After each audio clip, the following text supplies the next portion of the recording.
Music Matters. Mr. August James. What's up? How you doing, sir? Good. Thanks for doing this. Nice to meet you. Thank you for having me. It's awesome to meet you too. Yeah, of course. I was hyped to do this one. So I put on your stuff a while ago now, like probably over a year ago at this point. But yeah, been listening since, and I think your stuff's super sick. So I was definitely excited to have this conversation. Yeah, shout out to Sophie. Shout out Sophie. Shout out Sophie on the couch dweller today. We always have at least one. Yeah. Or more often than not. It's fun to have a peanut gallery. What you been up to lately, man? Like, how's your last couple weeks been? You said you're going out of town next week, right? Yeah, going to Sequoia. Sequoia National Park? Yeah. I've never been before, sick. but I've heard only good things. I've never been either. I actually don't even know, like, I think it's big trees, but yeah, I don't know so too. anything about it, actually. Yeah. Yeah. Nice, dude. That sounds sick. Yeah, I've never been.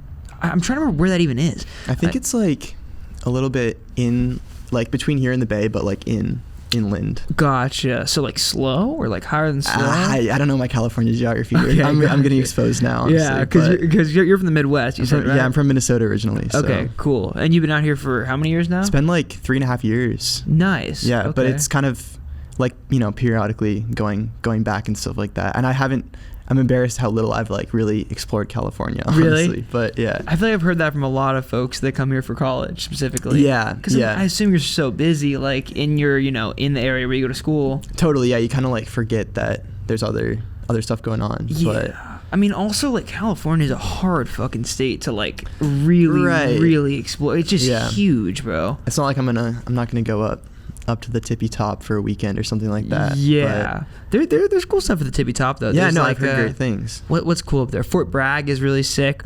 There's this beach called Glass Beach at Fort Bragg, which is supposedly made up of sea glass. I went. It's a fucking scam. Yeah. Whoa. Yeah, you been? It's. That's where we took pictures. It's Wait, a scam. what? At Fort Bragg? Yeah, we actually took I didn't know that was where it was, but, like, my new album cover picture is at Fort Bragg. Oh, sick. random connection. Beautiful place, but yeah, Glass Beach is literally a scam. It's fake. Wow. Yeah. I think the whole thing is that, like, for a long time it was made up of sea glass, but I think people just started, like, taking that shit, dude. Yeah. So it's just normal sand now? It's not sand, it's like rocks, like, which is honestly arguably worse. Way like, worse. It's way worse like than having like a sand beach. Jeez. Yeah. Has that been weird being here and having access to a beach all the time opposed to Minnesota, where I would assume you didn't? It has been weird. I'm not like a huge beach lover, but we get out there from time to time. I live, like, in the east side too, so it's still, like, kind of a drive. You have to, like, it's like a commitment still. But yeah, I've learned to like the beach. You guys are how close to Santa Monica? Probably like, oh god, like 25, 30? Like, if there's no traffic. I feel like normally it's more like 45 or so. Yeah. Which is probably, like, similar for you, right? Yeah, it's about that. That surprised me when we were talking before, like how it'll take similar distances to get to places from the valley as it does from the east side. Yeah, because I feel like, in the east side you have to go through everything. I guess you guys still have to go, like, over the mountain or whatever. I don't know. Again, I'm exposing, like, I don't actually know where we are right over now. Over the sticks. But, no, yeah, like, over the... I'm, like, imagining, like, a fantasy map, and you have to, like, go through the tumultuous. Yeah, you dropped a song last night. I did. How is the overwhelming? Well, I suppose you probably haven't had a ton of time to get reception so far, but how have the emotions been? It's been great so far. And I was curious, how is release day usually for you? Is it like a stressful thing? Is it an exciting thing? I mean, obviously it's exciting. It feels good to, like, get it out there, but I think it's always, like, a mixed. It's always a mixed thing for me. I try really hard, especially, like, on day one, to kind of, like, stay out of it a little bit, or at least not, like, checking numbers or that kind of thing, because that kind of thing stresses me out hardcore. Yeah. I get too deep, so I've sort of tried to step away, but it's been great so far. So yeah, that makes sense. I one thing I think about a lot when I think about this is there's this James Blake interview where he's talking about release day, and I found it very interesting the way he worded it. He always talks about it almost like, when you release something, it's no longer just yours. It then belongs to everybody. Totally. So he was talking about it almost as if he was mourning a song. Yeah, interesting. Because it kind of goes from your grasp to, like, everybody else, and then it's like, what do they make of it? Yeah, and my perception of a song will totally change after it's released. So that mourning thing is like, I haven't heard that interview, but it makes perfect sense to me, because, like, I do feel like sometimes if a song doesn't land the way I hoped it will, it does kind of, like, it'll never feel quite the same to me, So. Yeah. Do you have songs that, like, you've put out that you expected do better numerically than they did? Oh yeah, definitely. I feel like both directions. I've had songs that I kind of am like putting out because I like don't really have anything else to put out or something like that. Yeah. That end up like doing really well. Or yeah, songs that I'm like, oh, this is the smash, and then like it just kind of, and then again like this is so I should like find a way to unlearn this, but then it kind of like colors the song for me a little bit, frankly. Yeah, I mean, well, that makes sense just in like a contextual sense, because like if a song goes absolutely crazy, obviously it changes things for you. You know, might not make you a millionaire next day, but it definitely could change the whole trajectory of your career. So it's like it definitely can like change your outlook, and also just how people are treating you externally, the opportunities that you're getting. Yeah. I mean, I would imagine it would be hard to not let that affect you. Yeah, I think so. Yeah, especially like you say, like trying to like step into the industry and everything like that. It's like, yeah, you have to care, you know? So I guess it's just finding the balance. But I think it's a good thing you should want your stuff to do well, you know? Of course, yeah. So have you gotten better? Because you've been putting stuff out since 2020, right? Yeah. Over the course of that, have you gotten better at not placing a ton of validation on the metrics and kind of just throwing things out there and letting them live and seeing how they'll do? I think I've gotten worse, actually, because at first it was so casual to me. I mean, not that it's like not casual now, but it was so like I was just making shit and like throwing it up, and I didn't have any expectations or / like any numbers were exciting to me. Like my first 1,000 streams, I was like, oh my God, like that felt so good. You know what I mean? Where now I feel like now that it's more of like a career for me, it feels like the stakes are a little bit higher, you know? Of course. Yeah. And I've like gotten, I mean, not a real taste, but it's like once you get those little like dopamine hits, it's like always chasing that next thing. So I think I've actually gotten worse about it, but it's kind of fun too. So yeah, and it's all incredibly relative too, right? It's like if you put out 30 songs and they all do 500 streams, then the 10,000 stream feels amazing. But then, you know, if you hit 10,000 streams enough time, you want 50, and then you want 100, then you want 1 million, and it's just like it's kind of the human condition. Totally. It's weird to think about art like that, and I struggle with it similarly. It's strange to like place the validation in what other people think of it and not what you think of it. Yeah. I've like really tried, it's fucking hard, but like I've really tried to reframe my mindset to just focusing on like, all right, well, do I love this or do I hate this, you know? Yeah, exactly. And I think that like that is so much a part of the process leading up to the release. It's like you have to be like so trusting of your taste and like everything like that. And then once you put it out, to maintain that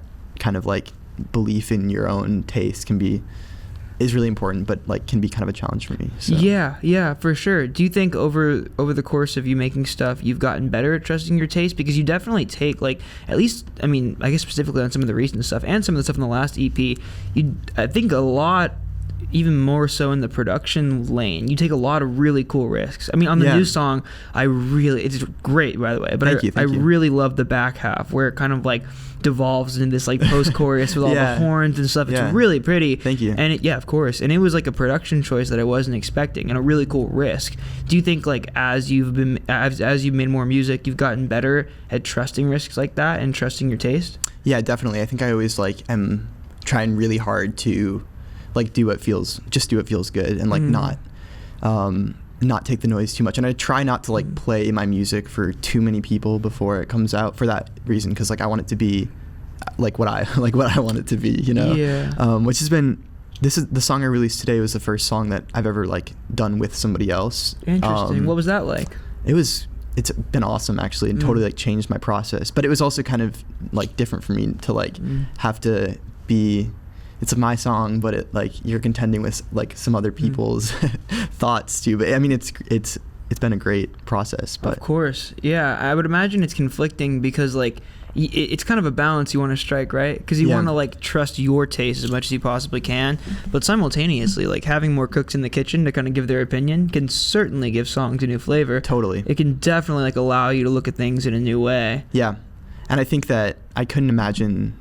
Now that I've done that and sort of like dipped my toe into that land, it's hard for me to imagine going back to doing it completely on my own, actually. So interesting. Was your process prior to this point very like individual? Like were you kind of just doing everything yourself? Yeah, like before this song, I was producing everything, and it was very like totally myself. Like I mean, for better and worse. Like, you know, I think that there's been like I don't know how to mix something, but I'm pretending like I do. So it's been like awesome to have like some people who really know what they're doing on it. But it has totally changed the way I do it.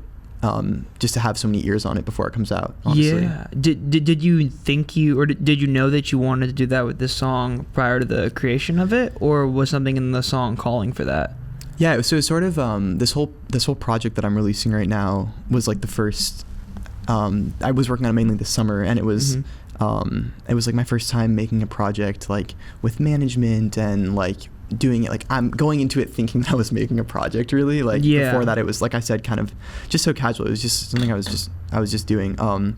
So yeah, a lot of this song was written just like in a session with the producer Jacob, who it was like the first day I met him.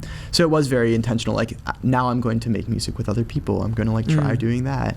And I think it's changed my music for the better. Yeah, that's really cool. I mean, I think like a big thing too, like I always think of doing the whole session rounds as kind of like speed dating. Yeah, totally. It's kind of like you're just like, working with a million producers and trying to find the one that you vibe with on like a personal level and a creative level, because that's huge, right? Like you need somebody that you like as a friend and as a person, and somebody you can trust your lyrics with and all that. Yeah. But you also have to work with them well on a production level, of course. Yeah, there's definitely that balance, and just somebody that you can be like honest with. I feel like is huge. And if you can't vibe with them on a personal level, you're not gonna be able to tell them that those keys aren't quite right or something like that, so it's definitely they have to work in tandem. Like you'd have to like you'd almost have like a fear of being as honest as you should be. Yeah, exactly. And it's so funny too in sessions, like how it's like you're just meeting them and then suddenly you're spilling your whole, I'm like telling them my deepest secrets that I'm like literally not even telling my best friends, but just like entrusting these strangers with. It's like a therapist almost. Like I think a good engineer or a good producer also kind of has to play a therapy role in a way. Absolutely, yeah. I would imagine that's especially difficult with your music, because so much of it is so vulnerable. Specifically the last two songs, very vulnerable. And the subject matter is definitely it seems very intimate and very like personal to you. Yeah. I was curious, writing music that is so like not only on the nose but just very like it's very much you. Yeah. Like a very big part of you. Doing that, is that ever like difficult to get that vulnerable on a song? Like do you ever fear like, what if this person hears it, or what if it's perceived this way? Definitely. I think that's always like a conversation that I'm having with myself when I'm writing, is like how honest, because like you said, it is like really important to me that my music is honest, real, and like super, I always hate this word, but I think it's like what I mean, which is like diaristic, which is like diaristic. It's not, it sounds like I'm saying diarrhea, but it's like, but it's just like, it's important that it's just like kind of coming from the truth. But then at the same time, it's like you're factoring in, like, oh, this person's going to hear this, or they're going to know that it's this lyric. So I always try to like, I don't know, I think some people would frown on this, but I feel like I do try to like sprinkle in some half truths or some, it's not all 100%, you know what I mean? But well, I think that's fine. Like I think sometimes that really can help you like tell a story better. Yeah. And not to say that you're falsificating the story or whatever, but it's like, I think to kind of like if you're trying to tell a story about a emotion, that emotion can still be conveyed through just what happened event for event, or it can be conveyed through like a dramatized version of that. Yeah, totally. And sometimes that's just what the song calls for. Exactly. And I think that also like there's so many artists who are even way less honest than I am, and it doesn't mean that the music is any less honest, or that it doesn't get the point across. So no, that makes a ton of sense. I mean, one thing that you do that I thought was really cool is like there's a couple songs I wrote down the titles here. I was curious which ones they were that I wrote down. It was where we at? Oh, hold up, give me a sec. I wrote it down. No worries. Come on. Lost in the notes app. There was two songs specifically that I wrote down for this question, but I was curious. I don't know. I can't find them. Anyway, what I was gonna say. There was the song. What's the song? I forget the title, but what's the song with the lyrics or the whole verse about Pokemon? Oh yeah, Compass. It's called, yeah. So it was Compass, and then there was one other song that I was listening to, and I thought it was cool how like you kind of like you picked a topic. and you were writing about that emotion, but you did so through the lens of like one very specific concept, right? So it's like you're talking about various emotions on Compass, but it's like you're doing so through the lens of talking about a compass, which I thought was really cool. Totally. And it's kind of like projecting that emotion onto either a story or an item or a subject matter.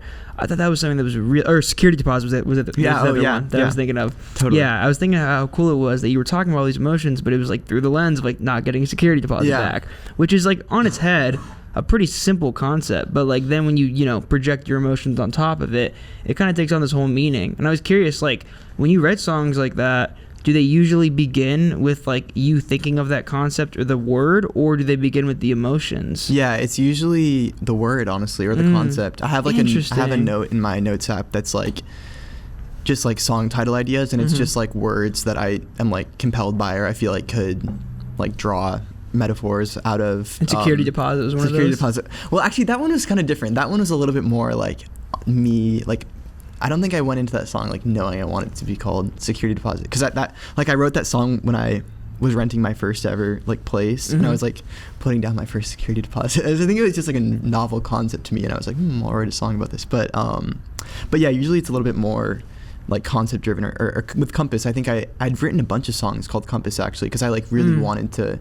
I was like, I think it'd be so cool to have a song called Compass. So yeah, it's cool because it's like you're like almost like projecting yourself onto that item. Yeah, which I think is something that's really cool. Yeah, no, security deposit. I was like, that's such an interesting name, but it's cool to kind of like project it onto greater emotions. Yeah, talking about like, because like you said, you grew up in Minnesota, right? Minnesota, and then you came out here for college. Yeah. And then you just kind of mentioned this project's been the first time that you've kind of like had management and been doing the whole session thing. Whereas, prior to this, it seemed like you were kind of just you in your bedroom writing songs about your emotions. How's that jump kind of been for you? Like kind of, I guess, quote unquote, entering the music industry or whatever. But like, having things be a bit more official, or having things be a bit more industry catered, I suppose. Like, not on a music level, but on like a, business level. No, absolutely. I think like it's been a learning curve, honestly. And I think I'm just now starting to understand how to like do it, or how to get the best work out of it. Yeah. Like the session game I was so excited to be doing it, and it kind of, I mean, even though it's only like one step, but it kind of like made it feel real for a second when I was first doing sessions. But then I wasn't like making very good music, or it kind of like it just made it feel a lot less genuine for a while. And I feel like just now I'm learning how to do it in this way and still have it feel like me, feel authentic. But at the same time, like doing it with management and everything like that has also just made me care a lot more. I think like before then because it's like music is such a it's like a hard thing to really be pursuing earnestly, just because of like how much of a crapshoot it is. For sure. Yeah.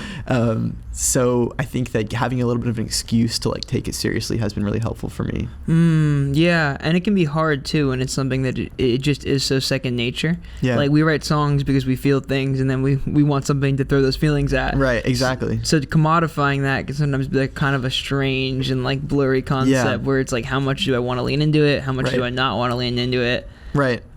I've been trying to like lean in to because like you say, like it's like I want to care about the art and not feel like I'm making a product, but also like it's kind of like what we were talking about with just like how the reception informs the music. It's like I don't want I think I was telling you earlier, I'm like an econ major at school, and so like it's so easy for me to be so like in that get world. A little bit too in that world, you know what I mean? So I think that I've been trying to care about the music still, and it's honestly doesn't come super naturally. No, obviously I care about the music, but but I mean, I think that's honestly the mark of a lot of true artists. It's people who like commodifying this and turning it into a business is not the first thought. It's kind of an afterthought. I think that's what a lot of great artists have. It's like where you're just hyper fixated on like writing the best song possible, and then everything else can be figured out after that. Right. Have there been any growing pains? You said that was kind of like a more difficult process to kind of go in the room with people. What was the hard part about it? Honestly, just being real and trusting my ideas, especially as when you're in a session where you kind of feel like you're the it's like you're lucky to be there or something like that. It's Yeah. like you feel like the producer's doing you a favor or something, and Oh, that can get weird. Yeah. in those occasions it's like kind of hard to just be as honest with like lyrically, but also just like with your taste, or like it's so easy to get blown by like the wind of like, well, today I want to make like this producer wants to make like a drum and bass song, so suddenly we're making like a drum and bass song, and it's like and it's fun, like a good challenge for me, but it's like not I'm not going to do my best work making a drum and bass song probably, Yeah. you know. So that's been like a just like learning how to stand up for myself in those rooms without it being like, not stand up for myself like just not get walked over. yeah, exactly, like, and just own my artistry has been like, I think I wasn't super great at it at first, but getting better for sure. Yeah, owning your artistry, I think, is a good way to put it. Because it's like you want these people's help on stuff, and you want their opinion. Absolutely. But simultaneously, like, you're writing about your life. Yeah. You know, it's not like you're just, you know, random word generating shit. Like you're Right. you're writing about concepts that are very personal to you. Totally. And I think for that reason, like, you're the only person who like truly knows how to tell those stories. I Yeah. think a good producer's job is to get those out of you in the best way. Yeah, exactly. And I've met some really great people who we work really well with, and like you mentioned too, like with, you know, everyone says speed dating producers. It's like, Yeah. it's normal that you're not going to vibe with everyone. You just Yeah. find the people that you work with well. But Has that been helpful? Because I know all the stuff prior to this point was self-produced. So, like, going into those rooms and, like, you know, when a producer's talking about EQ or whatever, like, Yeah. knowing that terminology and also knowing how to maneuver your way around a DAW. totally. I'm sure has that been super helpful as you've gotten into those rooms more? Yeah, absolutely. I think like knowing the language to use has been huge. Although I also feel like it's made me, like, I thought I was a competent producer until I started doing these sessions, and now I just feel like I almost can't even produce for myself anymore because I'm just like, oh, I just know that this person could do this like better than I am right now. But yeah, I think that being able to say like that high end isn't quite right has given me a big leg up, especially because I'm not the most like musically knowledgeable person, or like I don't have a huge like theory background, so I think sometimes I feel like a little bit in over my head in that sense, and like being able to compensate a little bit on the production end is helpful. But well, I mean, like, there's also something very real to be said about like being the kind of artist that can like make the perfect demo and then bring that to a producer to take you over the finish line. I think that's a really, really important skill to have. Right. And I'm really excited to move, because a lot of the stuff I was doing in sessions, it's like, you know, you write it in the session, but I think that like the sweet spot has been that sort of vibe of like, maybe I start bringing in ideas or bringing in demos, because then it's still like I'm able to like start it at least from like a really honest place, or like get some of the writing out, and then that producer can like just see the vision and like help take it that extra mile. So yeah, and I feel like the best artist producer duos are the ones who really understand that. Yeah. Where like you understand your role. Like I think a lot of times producers can walk all over artists in that way, and they want to make it their song sometimes. I've seen that in sessions for sure. But I think the best producers are folks that like have a really, really keen ear, like not even just in a musical sense, but even like a conversational lens, right? Yeah. Like where they're really listening to you. Absolutely. And like they really like want to bring your ideas across the finish line. Those tend to be, I think, the best producers. Yeah, absolutely. I love like when a producer will, you know, just in conversation before we start writing, like pick out something and be like, oh, we need to get this in the song. And it's like, oh, I didn't even know that. I didn't even think of that. You know what I mean? Have the vibes all been kind of like go in, record, or have you had any like cool sessions where you kind of went in and was like, all right, let's get to know each other and chat for an hour I mean, I before? definitely always try to like try to chat for like a while. Because I think it's hard to like be, it's just like naturally going to be like stilted if you don't have like a rapport when you're making a song. So like definitely always got to get the chat in. But I've had sessions that have just like devolved in, or not devolved necessarily, but where we just like end up getting food, or like we don't even make a song, you know, which is always like actually kind of fun, because it's just like hanging out with somebody cool. Those, I feel like sometimes it's interesting. Those relationships sometimes blossom into the best ones. Yeah, exactly. And then maybe you end up making a cool song, an even better song later, you know? So. Yeah. Talk to me a bit about, because, I mean, coming from a background, like you said, like you went to school for econ, and you've been putting out music for like 5 years now. So if those timelines add up a little bit, so did you kind of move here and like have music as a hobby, and then it became more of a serious thing the longer you did it? Yeah. I mean, it was always like, definitely like, it wasn't a coincidence that I like ended up in LA and was doing music. I think like in the back of my mind, it was always like the idea, but I was definitely not like advertising it as such. Interesting. Why not?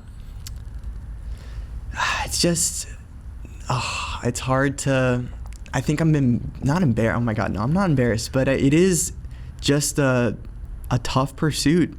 It's so, you know what I mean? And it's hard to commit. It's hard to commit. And even if I feel like I'm pretty good at committing within myself, but like it or not, just like so many people aren't gonna, maybe in LA they will, but like, you know, my friends and family at home, like don't always quite get it, which is fine. Yeah. And so sometimes it's just like been easier for me to like, you know, tell one person one thing. Not that I'm lying to anyone, but I don't always lead with, or at least historically haven't always like led with, I'm in LA for music. Yeah. And that was like, I think, like I wouldn't probably have been able to come here if I wasn't like telling my parents that I was here to do econ. You know? I mean, my parents are super supportive of the music thing. But yeah. No, that makes a lot of sense. I mean, I interviewed this rapper from the Bay one time, and he said something that really resonated with me. And he said, 'cause we were talking about this, and he said, I remember when I realized I was the person who I thought I was. And that's like really stuck with me for years. Yeah. I think about that all the time, dude. Like you kind of spend the first like couple years convincing yourself that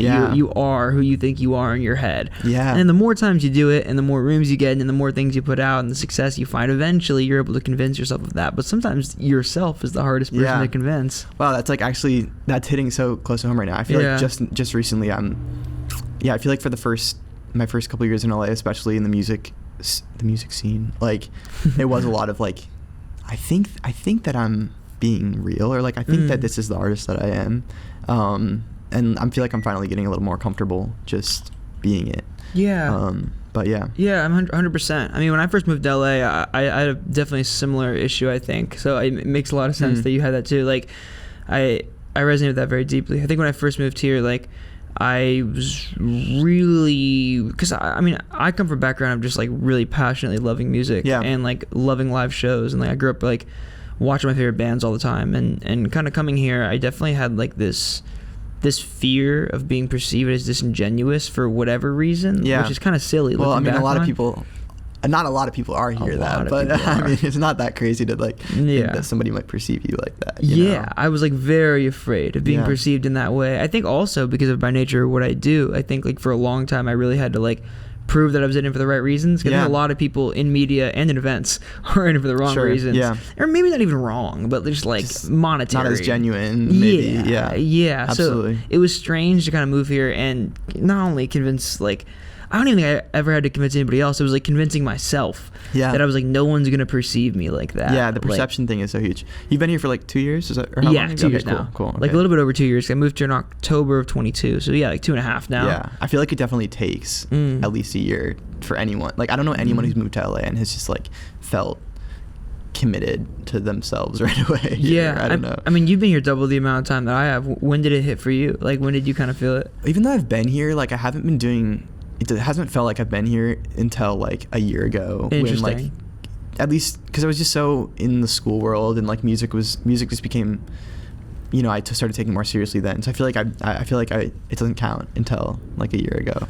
But, Interesting. Do you feel like then it kind of all became real? Yeah. Then but I think I'm still like I'm still getting there. Yeah. I don't know. It's always changing. Yeah. I mean, it's a struggle. I would imagine. I think one thing that made it easier for me too was just like oh, excuse me. I'm just like around this 24/7, 365, where like all my friends are in music and like everybody I'm around in music. I live with people who are all in music. Like everything around me every day is music. Right. And that certainly made it a bit easier to kind of like figure that out as a lifestyle and how it fits, and then like how it, you know, how other things fit in my life, like things that are not musical.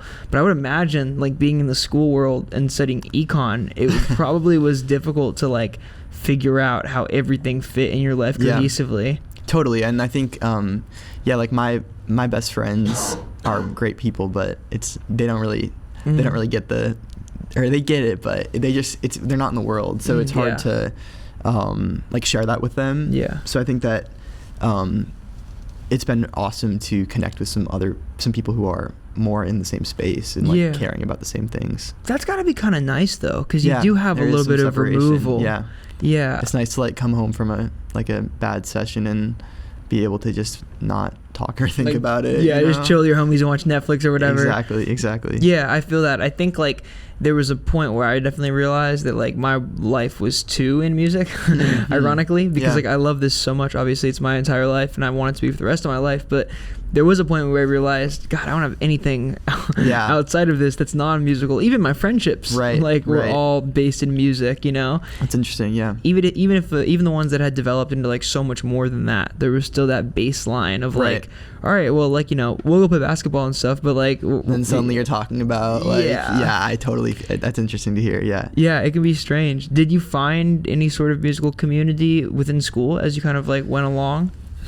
No, but I mean, it's fine, but I definitely feel pretty disconnected from, just because I'm not for any bad reasons, but like I'm not a music major, and like there is like a music program in my school, and that's like where the music scene is, I would say. And I feel like I've always felt like a little bit outside of it, but they're all I've met a lot of great people in that space too, but I definitely don't have like a music community at school, which I think has been kind of, like you said, like aided me in like separating the two in a way. Like I'm not crossing streams too much in like a fine way, but there's something beautiful about that. Like I do think the further or the longer you're in it, for sure, I think like those lines can get way too gross, like way too blurry, where like nothing feels real at a certain point. And that's a really specific thing, I would assume, to music and like art in general, and like making this your career, because like I don't know, if you work in finance, like I don't think you're talking about finance with like your partner when you go home or whatever. Hopefully not. Yeah, definitely with arts and stuff like that, and music maybe specifically, it is like also such like a social thing too, that like it's just, you gotta have a little separation sometimes. But. I was curious. It's cool to hear you kind of talk about how the new project, you've been working with other people on the production front. That was interesting, because I love so much the production of your early stuff, and I think what I like about it so much is like so many of the songs, I think dynamically, specifically, like they're so dynamic. Like I think production wise they change a lot throughout, where like I would say a lot of people within your genre sometimes have a pretty not stagnant instrumental palette, but sometimes the structure is not as inventive or creative as yours is, kind of coming from like a folk singer songwriter, indie pop, whatever lens. I think sometimes some of those songs can like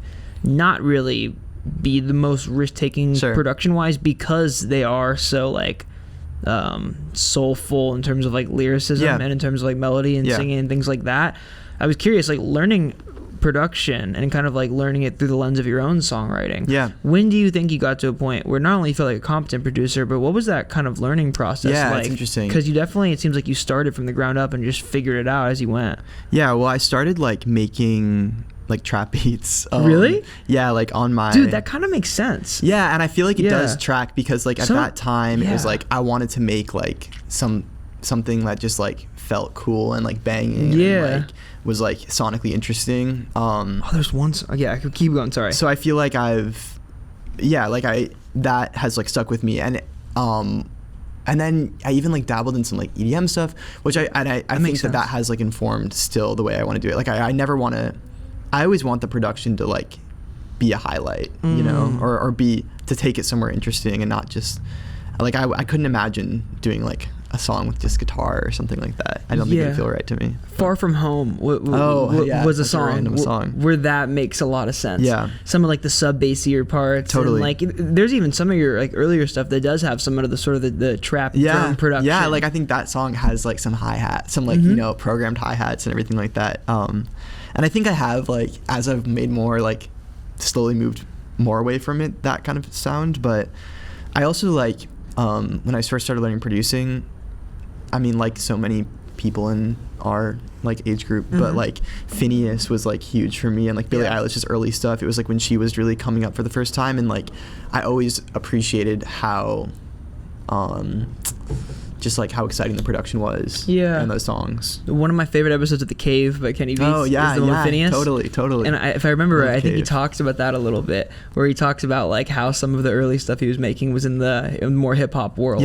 So it's cool to kind of see that like grow in his style specifically, because he's so far away from that now. Billie Eilish's stuff, or anything that he's doing, like originally there was a lot of hip hop elements, actually. Even Billy's first album. I mean, there's so many like I Love Milo has like trap drums in it. Yeah. What's the song that's the number's a title?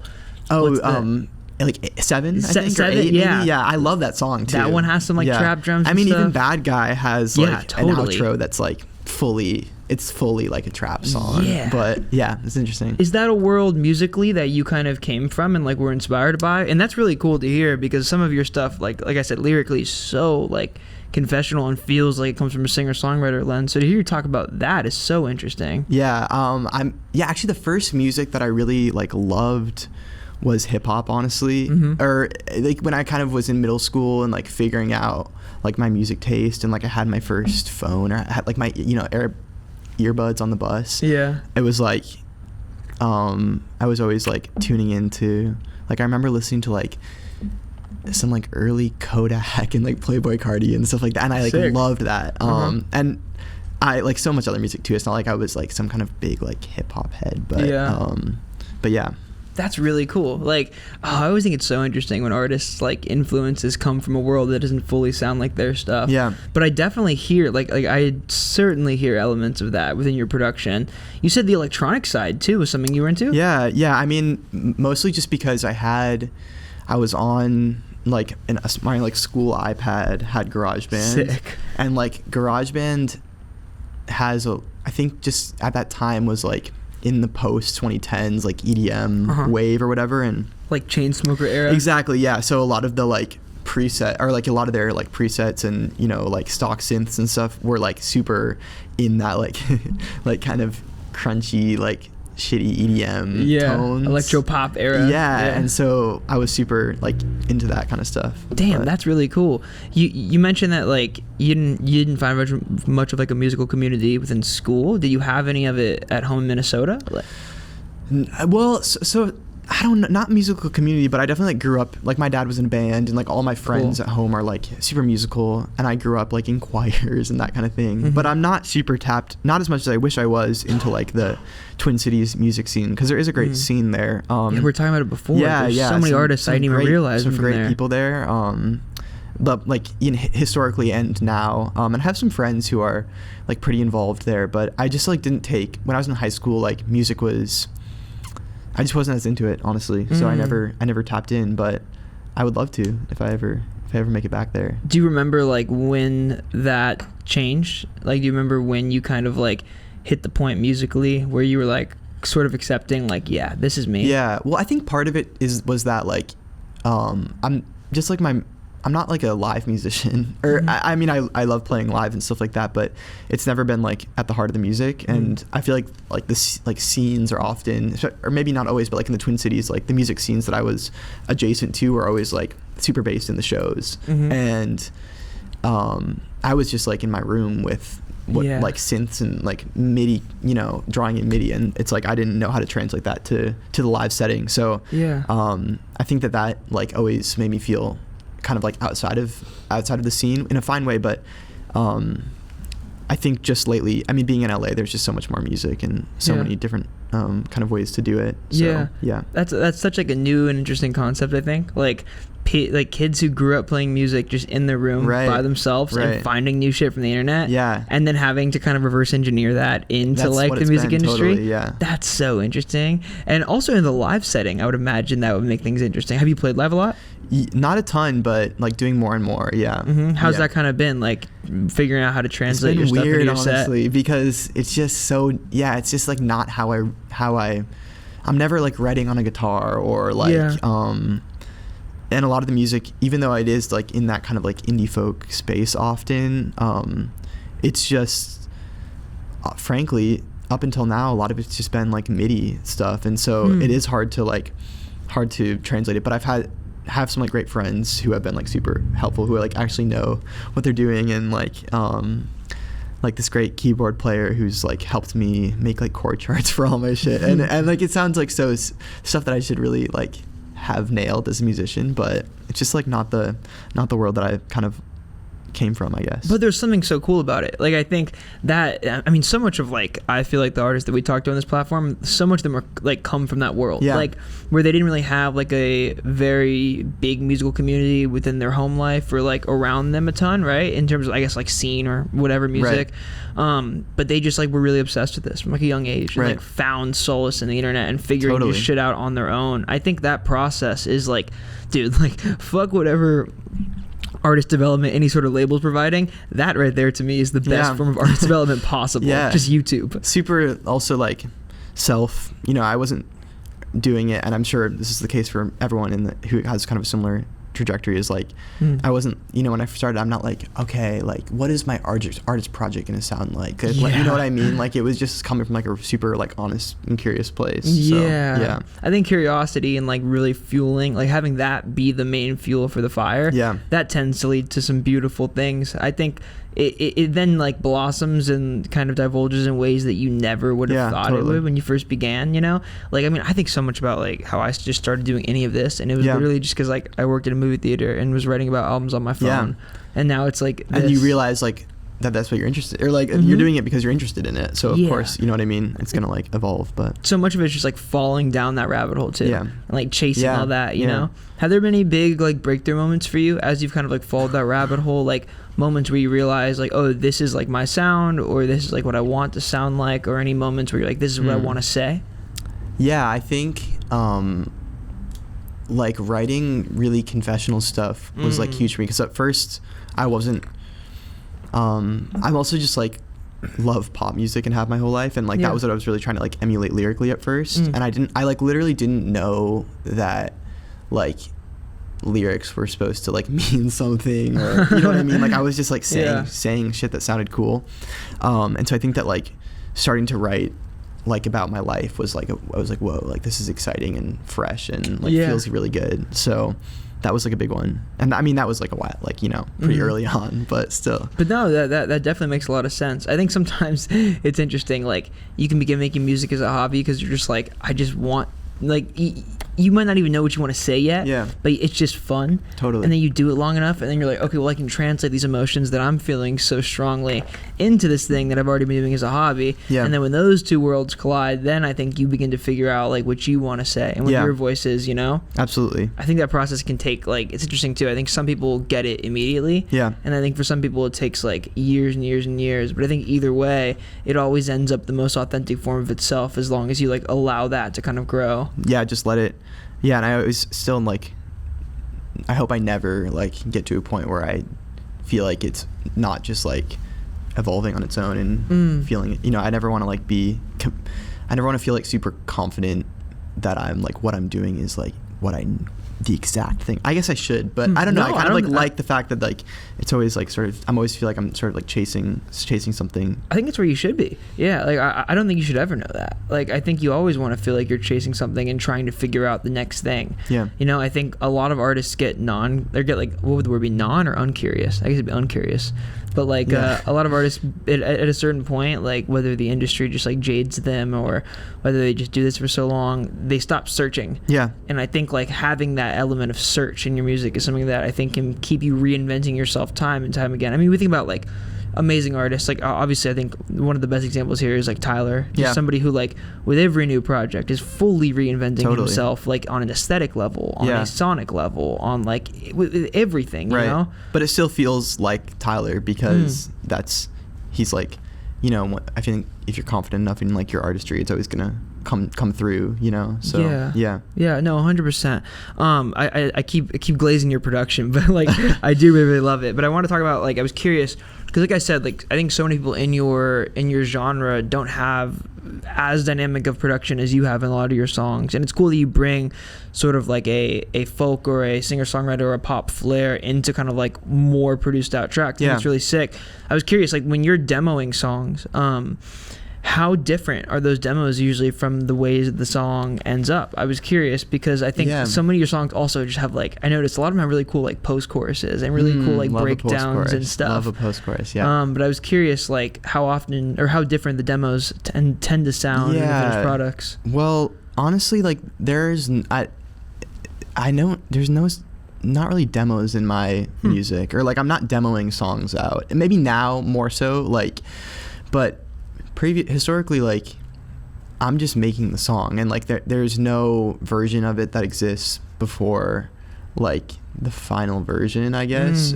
Especially because like often, actually almost always, if I'm like on the songs that I'm producing, like the production is fully fleshed out, or not fully fleshed out, but like the bones are there before I like start doing any writing on it. So I think like interesting. It's usually pretty honestly pretty close. It's not like I'm having like there's no like stripped demos and stuff, but yeah. That's so rare for your genre. That's really cool. Yeah. That like you'll more often than, like, do you think more often than not you are making the instrumental prior to the lyrics? Yeah, like that's kind of like if I'm working alone, that's my process. Like pretty much 100% of the time is like I'm making the instrumental and then like I'm going back in and adding lyrics and melody. But yeah. Interesting. That's got to change the way that music just fits into your day to day too. Like, are you somebody, because when you kind of do that opposed to like almost like an instrumentalist first, right? Yeah. Or a producer first. When you do that, I think you can actually create more. I think like when you come at it from a songwriting lens, sometimes you just don't have the juice or the fuel, right? Yeah, it does feel good to like just sit down and I'm not even thinking about the lyrics or whatever. I'm just like trying to make something that sounds cool, and then like I can abandon the idea and I don't really lose, because sometimes I feel like I go into a song right and I have like something that I really want to say but it doesn't feel quite right, and then I kind of feel like I'm like that idea is just like dead in the water. But when I come out from the production first, like I feel fine about throwing something away if it's not hitting right. So that's interesting. Do you like, what kind of makes that feel like it's coming out right for you? Like, when do you kind of know when a song is finished, and how do you know when you get to that point where you're like, all right, well now I'm effectively saying the thing that I wanted to say? I don't know. I think I'm never like quite sure. I feel like often I'm like listening to, this is just normal I think, but I'm like listening to old songs and I'm like, this is not, I should have pushed that further or something like that. But I think I don't know, just there's a feeling at some point there's just no more notes. I don't know. You listen to it and you're like, I don't have anything else. Is it always obvious, or? No, it's never obvious. To me, it's never obvious, but yeah. Will you ever like bounce stuff around a lot? Like, oh my God, like, yes. Like go listen to in the car, headphones. Oh yeah, 100%. Like new version, go on a walk around the block, and then this is wrong, and then I tweak like just one or two. It's like always like a million versions, especially like in the last like leg of the song. Just like I'm so picky with that kind of stuff. Yeah, and like you said, going to the car, my car is bassier, I should turn down my bass in my car, but then I'm you know what I mean? I get hella in my head about that kind of thing. It's fun to have all those old versions though. Yeah, I love and to it. like go back to them and realize like, oh, like I was so close in this one. I didn't get it though. Yeah, and I want to actually, never mind. I don't want to. I was gonna say I want to release like the old demos, but nobody cares. I don't want to release them. I like just having them for myself. You think? I think so. I think the songs are the way they are for a reason, you know. Yeah. But, yeah. 100%. There's also I think there's beauty in keeping things for yourself as well. Yeah. I do think that kind of just like reminds you why you're an artist. Because there's some artists, and dude, one of my favorite things about working music is getting to hear some of the demos and getting to hear some of like the offcuts and oh my gosh, just different directions that artists have gone in. But I think there's a lot of beauty, and I've talked to a lot of artists who do this, of just making stuff for yourself first and foremost. You know? Yeah, it's hard for me. I don't. Interesting. I think I'm always. Lately, I've been trying to write for myself, because I've actually found myself struggling to be as honest as I like once was in my music, just because I don't know, people are watching. Or not people are watching, but it's like I've had a couple situations where I've like the stuff I've written has like gotten back to come back to like bite me in like a bad way. Interesting. So I'm trying to I have lately tried like a couple times, sat down and been like, I'm not gonna release this song, or like maybe I will, but let me just like write it super for myself. Like this is just 100% what I want to say. Like I'm not even thinking about anything else. But almost that's kind of like music as a form of therapy. Yeah, it's just like you have this feeling and I need to get it out. I need to say it. Yeah, and I'll say it and maybe nobody will ever hear it, but you tend to feel a hell of a lot better once you've said it. course, the problem is then that like if I really feel like I said it good, then I won't be able to hear it. You know? Yeah. So, I mean that's just like being an artist struggle 101. It's No. like how much do I want to share, and also like how much do I not want to share. And Yeah. I would imagine it would be tough when you really think you hit the nail on the head to not want to share it. Yeah, I mean, I pretty much have a policy of like, I'll say whatever in my like. I try to be. I'm not trying to censor myself too much, you know. But yeah. Yeah, it can be hard. And I was curious too, like as you kind of produce songs out, and since you do tend to start with those instrumentals opposed to lyrics, and I think that when artists start songs that way, it definitely creates a different kind of environment where you can make music every day, opposed to like, you know, coming at it from a songwriting perspective where like I said, some days you just might have nothing to write about. You might not have lived, you know, a lot opposed to the last time you've written. Yeah. Do you make songs every day? Like, are you somebody who's creating every single day, or are you kind of driven on like when things strike, they strike?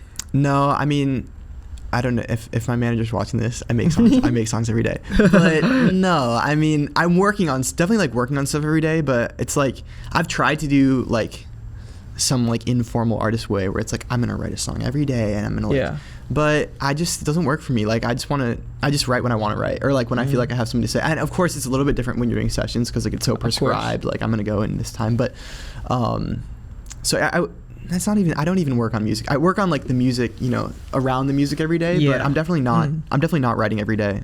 No. Working around the music is a good way to put that, I think. Yeah. Because I mean, there is something like, I don't want to say non-artistic about making music every day, but there's something like, I don't know if disingenuous is the correct word here, but I think when you're creating every single day, there's bound to be some days where like you aren't feeling inspired. Yeah. I think sometimes, you know, maybe the good stuff can come out of those if you push through it. But simultaneously, sometimes there are just days where you don't feel like you have anything to write about. Yeah. I think like if I felt like I'll write every day if I feel like if I haven't said what I feel like I need to say, or if I feel like I don't have songs made. But I feel like I've never been in a place where I've been like, I have nothing. I feel like writing when I want to write has always yielded enough results for me to not feel like I have to like be so like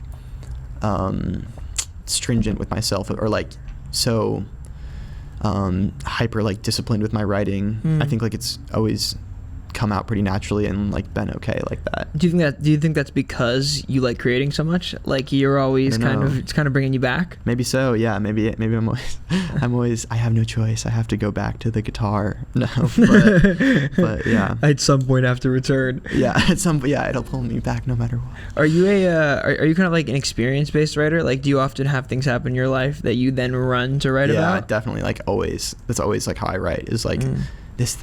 You know, this thing happened and now I have to I have to write about that, which I think is like for better and worse. Like I catch myself sometimes like in like a real life moment and I'm just like thinking about the song that's gonna come from it, which I think is like not a great vibe, but it's okay. That can be difficult, dude, to like kind of ride the lines of like artist versus person. I have a friend who used to always I had a friend who wrote like very sad songs and he used to always talk about how it's difficult because when he was sad is when he's most inspired to create. But you also don't want to be fucking sad all the time.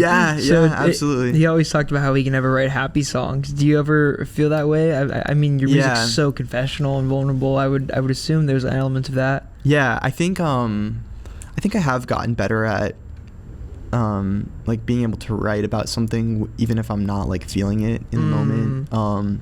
To like access. Like I'm definitely not one of those writers. You hear people say like, I was crying when I was writing this song, or like I don't think that I'm always like really feeling the song as I'm writing it, frankly. Interesting. Which not to say like it still feels genuine, but it's just like I don't think I have to like be in an emotion to write a song that has an emotion like that. So I don't know. You can almost like return to it. Like you kind of like return to that emotional state when you begin writing about it. In fact, I think that sometimes that's like better. It's not like clouded by the emotion. Yeah, and I think that allows you to be a lot more honest about it as well. Yeah. I think because, like, I mean, you're right. Like, you can very easily be clouded by the emotion when you're within it. Like, I think when you have a bit of removal, you know, whether that's from a situation or a feeling or whatever it is, once you kind of have like whatever, a week or a couple months to Yeah. like really, really figure out how you're feeling about really it, sit with it. yeah, then I think sometimes you can be more honest on songs Yeah. for sure. Yeah, in fact, I often, like, I'd say most often I'm not, like, actually, even if I'm in the moment thinking, like, I need to write the song about this, like, rarely am I'll often write songs about situations, like, months or even, like, years after they happen. Huh. But, yeah. When you do that, does it get hard to revisit those emotions ever, if they're negative emotions? No, I don't know. Like, Interesting. I don't, again, like, it's not like writing the songs doesn't bring me so hard back to those places. And maybe that's like, maybe it would be better or like, you know, feel more authentic to say that it was like, oh, I'm just, you know, but it's just not like that. I don't know. Yeah. Well, I mean, I think sometimes when you're expelling those emotions, they don't hit as hard. Yeah. You know, because you are getting them out actively. Right. And I think that can be hard or it can be easy for some people. I don't think there's a right or a wrong way to do it. I just think some people do. Like, I always think about touring artists who like might have wrote a song about something really, really, really hard and heartbreaking, doing it every night. and then they do it every night for 10 or 15 years. You know, if it goes correct. Yeah. I can only imagine how difficult that must be. Well, yeah. Or like on the other hand, maybe it like I could imagine it kind of like losing all of its emotion, also like in a bad, or like the song kind of like becomes totally disconnected from what it was originally about because it just becomes like this thing that you're doing every night. You know what I mean? It's like not even about the thing for you anymore. Yeah. Does that ever get difficult for you as somebody who creates so much? Like having the inspiration, the motivation to kind of like do this day in, day out? Does it ever get, how do you kind of break out of periods when you're not inspired? Yeah. I just try to wait till I'm inspired, I guess. And I think that's a luxury because it's not like I'm like reporting to a label, like, but I usually try to, like, not to say that I won't like write through like writer's block or I'll still create when I'm not feeling inspired, but like I think usually I just try to trust that it'll come back around soon enough. Yeah. And I think there is something really, like, I think you need to have that patience. Yeah. For sure. I think like people sometimes who just try to write themselves out of writer's block every single time, like you're just kind of forcing shit at a certain point, you know? Do you feel like you create through writer's block? Or like through creation struggles? Yeah, I definitely think I do a lot. Like I think I mean I think it's a bit different in what I do for sure. But I do think I've fallen into that before. There's a really interesting book, and I reference it so much in the podcast. It's almost like fucking gospel at that point. But there's this book called The War of Art by Stephen Pressfield. One of my favorite books ever. And I think this applies more to what I do than like a artist project. Sure. But he always talks about how you really have to treat creativity sometimes as like a creative professional, in the sense that like you go to work every single day and like you're putting in your 9 to 5. Yeah. And sometimes, you know, 7 of those hours are going to be terrible. Yeah. 7 of those hours you're going to feel incredibly uninspired. But maybe on the 8th hour you'll hit something. Yeah, you'll find the gold at the bottom of the well, you know. Yeah. So I don't know. I think I do to a degree, and it can definitely get hard to like fight through those moments where I don't feel inspired. Yeah. But I also think I'm very lucky, and I think I rely on my community in times like that a lot. Where like I think I'm around so many people who like really, really inspire me. Wow, yeah. And I think I rely on those people more so when I'm feeling uninspired, you know? Yeah. Yeah, also I think like there's so much in both of our like fields or whatever, there's like a lot of work to be done that like doesn't really require a lot of inspiration. Or like, you know, when you're saying like the 7 or the 8 hours, it's like 6 of those hours I can spend like doing productive musical stuff that's like not writing, you know what I mean? So yeah, I mean we were talking about that before, and Sophie was talking about like, you know, she'll shoot the covers, but then you'll go in and you'll like actually edit them yourself. Yeah. That's really cool.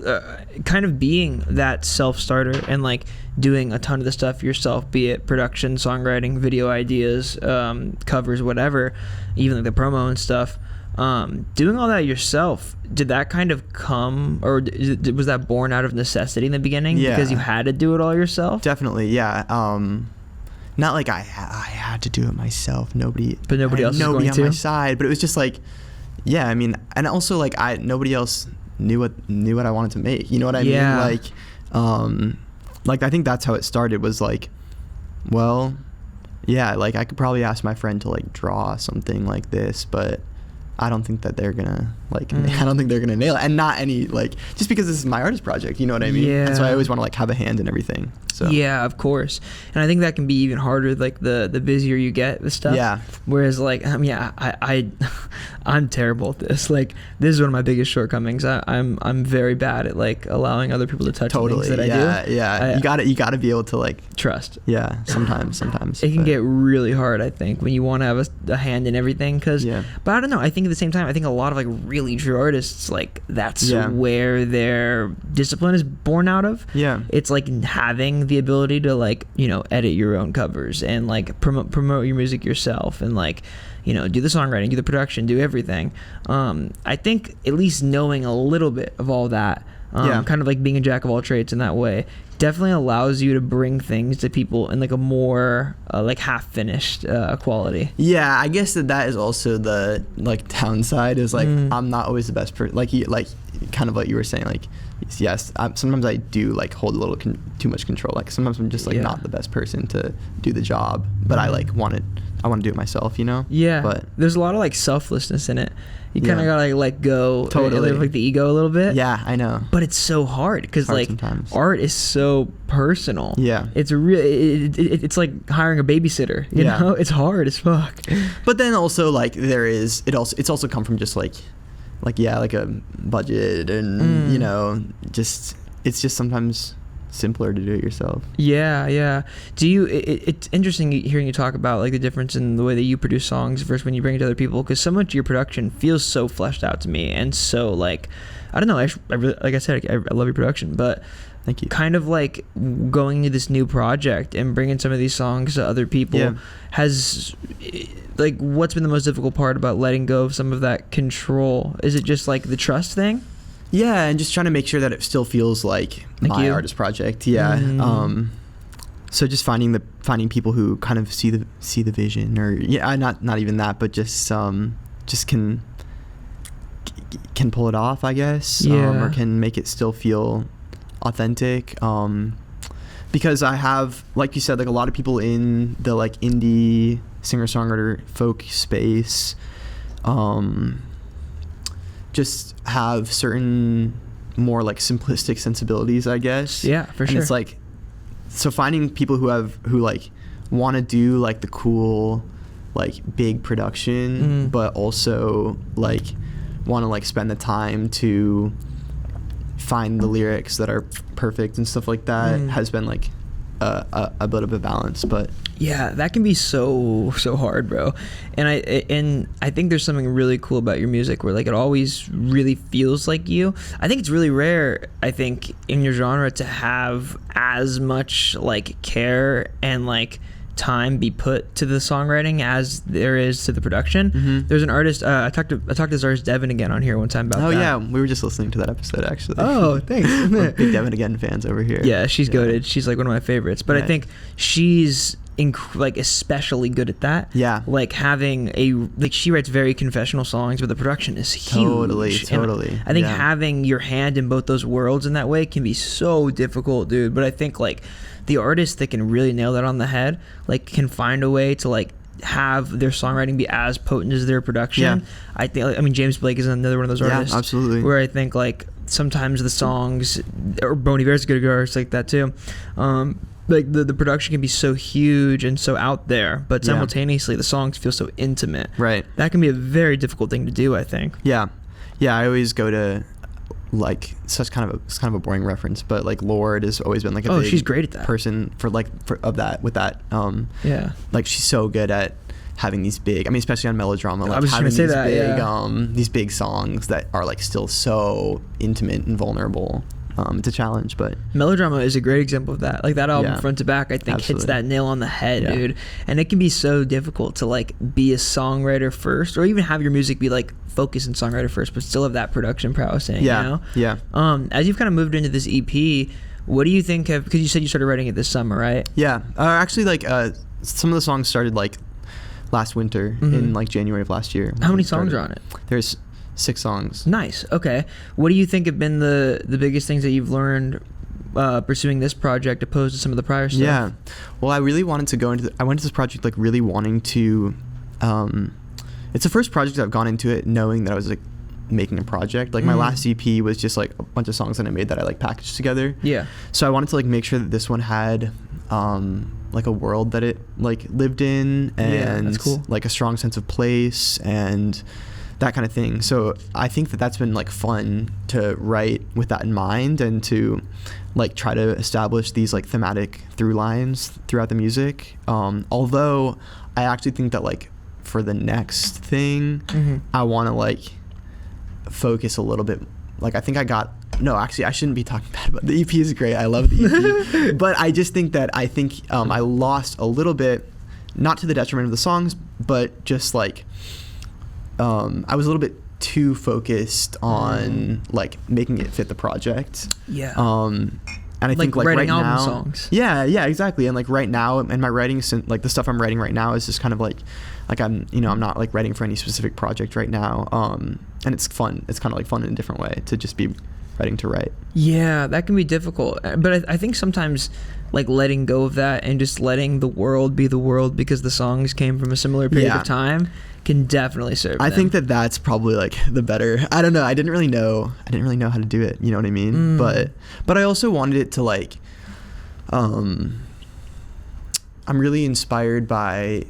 Going into this record was really inspired by Caroline Polachek's last album. Oh, she's great, man. Such a like all time like inspiration for me. But to kind of like feel like I could watch like a fantasy movie that where the record takes place, and I didn't think that I would get that just by writing. Like I felt like I needed to be pretty intentional about it. So yeah, and that can come, and I think that can be difficult when you're building out the world like consciously prior to the songwriting process. Like it's almost like, are you trying to put the puzzle pieces into a frame that's already shaped in a certain way, or are you doing it vice versa? I think like there's pros and cons, but I'm happy with how it turned out. So did you have like a resemblance of a world that you wanted to build out prior to the songwriting process? Sort of. I mean, it definitely revealed itself to me like as I was writing, but I knew that I wanted to have it be like this kind of like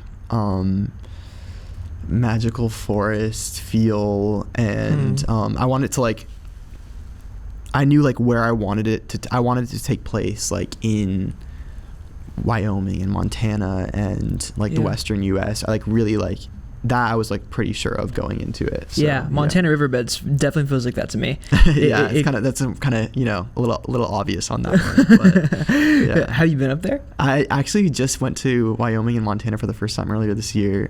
Did that prompt a lot of the setting? It was like I went on like this big road trip in May. And that was like a huge like inspiration for the record, or for the EP. But were you writing a lot up there? No, I wasn't writing at all. Actually, it was just like seeing it all. Interesting. I don't really even know why. It wasn't like I was like super inspired like when I was there, but it just kind of a lot of the themes I was talking about felt really like conducive to, like I was talking a lot about like wanting to like escape. And I thought that like the American West as a concept has always been like this, like this like place of escape, but also sort of like this myth, and like and so I wanted to like, I felt that just like jived well with some of the stuff I was wanting to write about. So that makes a lot of sense, actually, hearing some of the music. I think like there is something like historic about that world as well, where like it does sort of feel so removed from like the California or the New York or like the coastal elitism world, where it's like, those states specifically, like I mean, I've never been, but like Montana, Wyoming, you gotta get out there. I would love to go, but like those kind of places I would imagine feel a lot more desolate in a way that I think you probably could write about them in a way that wouldn't feel so congested. Well, it's interesting, like they're desolate but also like so open. Like that's kind of what my new song Prayer Eyes is about, is like even when I was like in the middle of nowhere, I mean, there's a lot, not everywhere in those states, but a lot of it, it's like you look out forever and it's like, oh, this is this vast like expanse, but at the same time, like you can see for miles. It's like you can never really like you can't really like hide, you know what I mean? It's like you're Huh. always still like exposed, which I thought was just like an interesting concept. But Yeah, that is a really fascinating concept. I think sometimes, like, I mean, I don't know if you feel this way, but I think growing up in California, you grew up with so much excess. Yeah. Like, so much of everything around you, like, at your fingertips. And I mean, I grew up in the Bay Area and then moved here. So it's like, those are both places where, like, you know, whatever I was looking for, it was probably there. Interesting, like, yeah. More so here than up there, but it was like, you didn't have to look too far Yeah. for anything. I feel that way about LA, especially. It's like, Yeah, anything you everything's want so- to find is like here. Everything Yeah. stops here. which is kind of awesome. I mean, there's something like I love. I mean, not only like in like kind of the career and life side of it, but like there's so much you can find any like landscape basically within like an hour drive of LA, which is so cool. Yeah, no, that's totally true. I think that's one of my favorite things about California. I think the Bay is that like I don't know if you guys agree, but like I feel like the Bay is that to like an even definitely. even more like extended degree, where Yeah. it's like, dude, it's so like I think it's why San Francisco is my like one of my favorite cities in the world, because you can drive 30 minutes and you can get to the beach or the mountains or the forest or the middle of nowhere. Yeah. It's just so like there's so many different terrains around it. Yeah, obviously like I'd always heard such great things about the Bay, but I just went for the first time pretty recently, and like I was so blown away by exactly what you're saying. Like just every 5 minutes it's like a whole different view, but it's all so like remarkable. Where'd you go? Went to Santa Rosa with Nice. Sophie. Nice. The crown jewel of the Bay Area. I mean, to me, I thought I was pretty blown away. But we also like got to San Francisco and Nice. some other places. But Where in the city did you go? Was she touring you around? yeah, she's turning me around. I don't even know. Well, we went to downtown. I don't know if that's like a thing. Where'd you go? Pier 39. Nice. Village, like the pier in LA. And then we went up to like Fort Ross. Oh, nice. And that's where we did all your albums. Yeah, we did. Yeah, so we did all the visuals up there for the. That's why we went, was to do all the Gotcha. visuals for this record, and that was such a, like you're saying, how you can access all the different kind of places. It was so Yeah. awesome for that, because like every day we were like shooting a totally different scene, but Yeah. like all within an hour of each other. Yeah. Oh no, it's the best, dude. Do you feel like I mean, I would imagine the answer to this question would be yes, based on what you were saying. But do you tend to write from a lens that is geographical? Like, how different do your songs sound depending on where you wrote them? Like, do you feel like the stuff you wrote in LA is very different from the stuff you wrote in Minnesota? I don't know if like, I think as a function of like my mindset probably, or like when I'm in Minnesota, at least it's sort of like I feel like I'm often just like reflective or like home, 'Cause you're know what I home, mean? yeah. But I don't know necessarily that like where I am influences my writing otherwise, honestly. Yeah, interesting. I don't know. Yeah. Yeah, I mean, those are, I would imagine, very different places, like LA and Minnesota. Very different places. Yeah, very different. Where in Minnesota are you from again? I'm from the Twin Cities, St. Paul, Minneapolis. Gotcha. Wait. So you keep saying Twin Cities. Yeah, Where- okay, so it's like St. Paul and Minneapolis are So- like they're That's why they call the baseball team the Twins. the Twins, exactly. Didn't even know that. It's like two cities. It's just one city basically. I mean, like you can't, but it's like separated by the Mississippi River, and they're like technically two cities. But I mean, you don't feel like you're going into a different city when you're going from one to the other. Are they super connected? Like, it Yeah, doesn't even they're feel totally like you're connected. I mean, they Interesting. each have like downtown and like their own personalities, and people like have like there's like the rivalry, or like people say like, oh, St. Paul's better, Minneapolis is better, but Yeah. it's like they're the same thing. I don't know. I'm gonna get hated on by the Minnesota crowd. the but- Minnesota community. What do you think throughout the course of writing this project? I know you said it was the first time you've kind of like taken a project approach, and that's interesting. What do you think are the biggest things you've improved upon, and do you think there's anything in that process that helped your songwriting or your production? Yeah, I think I've gotten better at like. This is such a broad. I'll be more specific, but like songwriting, or like thinking of songwriting as like a thing. I think before this project, like I didn't really know what songwriting was. Like I would, like I said, like I would produce out something and then like put lyrics on top of it, but I didn't really like think about or understand like song structures or like what makes for good songwriting. Yeah. And so I think I've like just tried to become like I've always been like accidentally like a student of songwriting, but I've tried to get like really way more intentional about like understanding songwriting. Yeah, that's interesting. I think like there's so many different processes and ways you can go about it. Yeah. Dude, I've always wondered, like, a lot of people have told me about like songwriting classes they've taken in like music school and stuff. I've always wondered what that I know. means. Me too. And I've frankly, like, I've always been like, I've never want to do that. Yeah. Or I'm not to say like I'm sure it's great, but like I don't. I mean, there's like so much like kind of more like stuff that's not as like artistic that you can learn about like song structure, but I'm honestly grateful that I've like learned it in a more, not no shade to the songwriting classes, but I don't know. Yeah. There's something more genuine about that though. Like just like pouring your heart into something and like not really having a ton of like worry about the structure, like even the, you know, like I mean there's, not to call it theory, like I guess it's not theory, but it's almost like its own thing where it's like like worrying about like how syllables sound in unison and like things like that. And now I'm way more like thinking about that kind of stuff. Like I feel like especially like I've been trying to do some more like writing for other people, and like then it's way more important to like actually know understand like songs. But it'd be hard to shop around a song if it's just like one long chorus. It doesn't quite hit. Yeah, no, I feel it. All right, August, thank you, man. Of course, this has been awesome. Yeah, thanks a lot. I appreciate it, dude. Last thing I wanted to ask you, if you had one thing that you could translate through the through this next project, like one thing that you could say through it, one thing you hope people got from it, what do you think that one thing would be? Like a message from the project. That's a good question. Oh my gosh. I think that this project is super like story driven. Like there's kind of like a narrative through line that I hope that people are like able to follow. And I think that I also hope that people are able to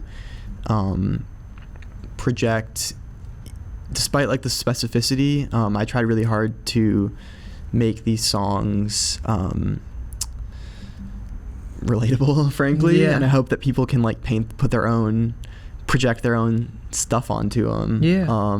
That's one of the most beautiful things about music, I think, is taking people's experiences and somehow making them your own. Right. Yeah, absolutely. Yeah, it's like nothing feels better than like listening to a song and being like, whoa, like that's so me, you know. So I hope that rings true for some people. Yeah, I feel it, man. Well, thank you, dude. Thank you. This has been awesome. This is a lot of fun. I really, really love the way that your mind works and that your kind of approach to things seems very just genuine and selfless. And I think it's really cool. Thank you. Yeah, of course, dude. Tell them where they could find the next project. Yeah, if you got a release date or all anything. platforms.